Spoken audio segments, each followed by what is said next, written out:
Здравствуйте!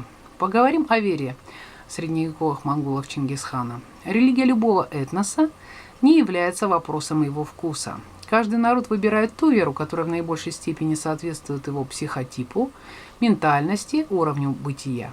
Считается, что средневековые монголы Чингисхана исповедовали шаманизм. Мне такое утверждение кажется в корне неверным и является еще одним заблуждением исторической науки. А теперь о самом главном.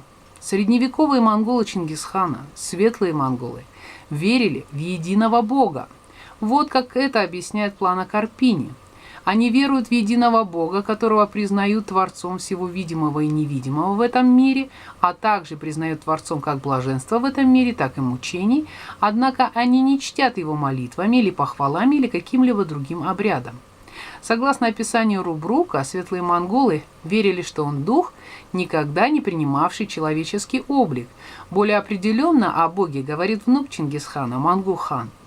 Мы, маалы, верим, что существует только единый бог, которым мы живем и которым умрем, и мы имеем к нему прямое и открытое сердце. Но как Бог дал руке различные пальцы, так он дал людям различные пути. А нам Бог дал гадателей, и мы исполняем то, что они говорят нам, и живем в мире. То есть божественный промысел светлые монголы узнавали через жрецов, в задачу которых входило исполнение религиозных обрядов с использованием чаши. О ней постоянно говорит источник. Поэтому главным культом являлся культ самого бога. Марко Поло писал: они верят, что есть верховный бог. Ежедневно они возжигают ему курение и просят у него доброго разумения и здоровья, и ничего больше. По моему мнению, племя, которое занималось культом самого бога, носило название Будат, что в переводе с остинского обозначает «вкус ладана». А вот как Рашид один в летописи говорит об обращении к богу самого Чингисхана. «О предвечный Господь! Ты знаешь и ведаешь, что Алтан-хан начал вражду.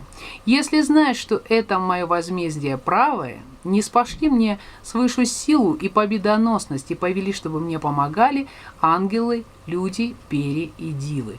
В другом высказывании Чингисхан еще более определенно говорит о направляющей сущности Бога. Мы выступаем в походы, уничтожаем много врагов, поскольку Всевышний Господь указывает нам путь, это нам легко удается. Как свидетельствуют исторические документы, место пребывания Бога было абсолютно четко определено. Он существует высоко, посылает пути, не является ни солнцем, ни небом. Марко Поло писал, что у каждого монгола высоко на стене прибита табличка с именем Всевышнего Небесного Бога. Культ Бога, по моему мнению, монголы отмечали 28 августа. Именно в этот день хан уезжает из того города. Есть у него порода белых коней и белых кобыл, более 10 тысяч. Молоко этих кобыл никто не смеет пить. И каждый год 28 августа хан разливал молоко по земле и по воздуху, как дар духам. Потомки Алан, современные астины, отмечают культ Бога тоже в августе. И понимание Бога у астин абсолютно такое же. Бог – сущность абстрактная, его невозможно нарисовать. Он создатель всего, посылает пути, поддерживает дух, но ничего не дает материального. Бог ни за что не отвечает. Это задача человека – услышать сигналы и выбрать дороги жизни. Но вернемся к светлым монголам Чингисхана. Мои исследования показали, что вера светлых монголов была столь же ритуальна, как и у Алан. Вот высказывание внука Чингисхана Мангу-хана. На небе есть единый высочайший, происхождение которого мы не знаем. Под его властью находятся 10, а под ними один низший. Получается, что кроме Бога было 10 духов, которым поклонялись в среднем мире, там, где жили люди. А 11-й – хозяин, очевидно, подземного царства. Культ этих же персонажей присутствует и в вере Алан. Для ритуала поклонения этим духам светлые монголы выделяли специальные места, так называемые святилища. Особенно часто они располагались в священных рощах, где незримо присутствовал сам дух. Это были запретные территории, например, такие как Гуркутас, что в переводе с остинского обозначает «масса кустарника», то есть священная роща. Культ 10 духов зримо присутствовал и в вере Алан и сохранился у современных астин. Считается, что все материальное зависит именно от них. Они живут в доме Бога, а за материальным люди обращаются к ним, и проводником между Богом и людьми является посланник. Он изображается всадником на белом коне, в белой бурке и с белой бородой. Видимо, культ посланника присутствовал и у светлых монголов Чингисхана, но несколько в измененном виде. Когда на должность главного жреца Чингисхан назначил старика Усуня, имя само можно перевести с астинского как «наедине», с глазу на глаз, то Усунь буквально приобрел все качества посланника. Ныне беки есть чин важный, Усунь. Тебе следует быть быки. А будучи беки, езди на белой лошади, одевайся в белое платье и в обществе садись на высшее место. То есть Усунь приобрел все качества посланника. А про жреца Теба Тенгри вообще говорили, что для обращения с Богом он поднимался на небо, а после смерти воспарил. Аланский посланник на белом коне, в белой бурке, с белой бородой. Старик Усунь на белом коне, в белых одеждах и, очевидно, с белой бородой. 10 природных духов у светлых монголов и один низший, очевидно, хозяин подземного царства. 10 природных духов у Алан и хозяин подземного царства.